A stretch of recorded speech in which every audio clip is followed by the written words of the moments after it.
যে রাস্তাটা এটা কাঁচা রাস্তা, এটার মধ্যে বৃষ্টি বাদল হলে আপনার রাস্তাটা কাদা হয়ে যায়, তখন এটা ওই টিলাটালা হয়ে যায়। তো কিছু ছেলেরা আছে এরা টিলাটালা সমান করছে কইরা ওই 10 টাকা 20 টাকা প্রতি গাড়ির থেকে তারা উঠায়। ওই 10 টাকা 20 টাকা উঠাইতে গিয়া 10 টাকা 20 টাকা দিতে গিয়ে সেরা ওই কথা কাটাকাটি নিয়ে আজকের এই দরবারের সূত্র। আচ্ছা, কি যে রাস্তায় মাটি ফালাইছিল, ওই যারা ফালাইছিল তারা নাকি 10 টাকা কইরা চান্দা নেওয়ার মতো একটা ফিক্সড করে দিয়েছিল, 10 টাকা 20 টাকা এরকম দিন। এই জিনিসটা নিয়ে আসলে হয়।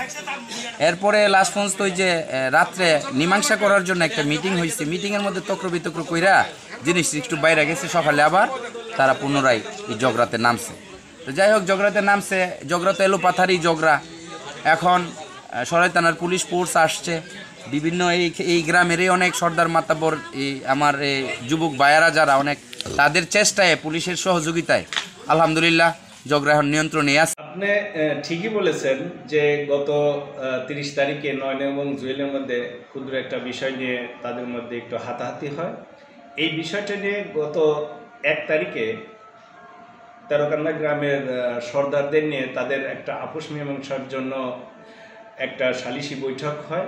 বৈঠকের মধ্যে তাদের মধ্যে উত্তেজনা বাড়ে এবং গত 1 তারিখে অর্থাৎ গতকাল বৈঠক থেকে দুই পক্ষের মধ্যে অর্থাৎ নয়ন এবং জুয়েলের বংশ, তখন আমাদের এই বৈঠকটা মারামারিটা বংশগত মারামারিতে রূপান্তরিত হয়।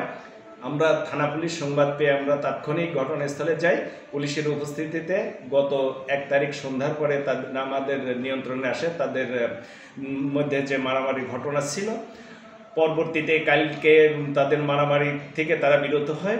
আজকে অর্থাৎ 2 তারিখ সকাল 7 ঘটিকার সময় আমার কাছে সংবাদ আসে যে তেরোকান্দে গ্রামে জুয়েল এবং নয়নের পক্ষদ্বয়ের মধ্যে পুনরায় গণ্ডগোল শুরু হয়েছে। আমি আমার সঙ্গে ফোর্স নিয়ে ঘটনাস্থলে যাই এবং আমাদের উপস্থিতিতে গণ্ডগোল আমরা নিয়ন্ত্রণ করতে সক্ষম হই এবং ঘটনাস্থল থেকে আমরা 6 জনকে এ পর্যন্ত আটক করতে পেরেছি এবং কিছু টেটা বল্লম ঘটনাস্থল থেকে আমরা উদ্ধার করতে পেরেছি।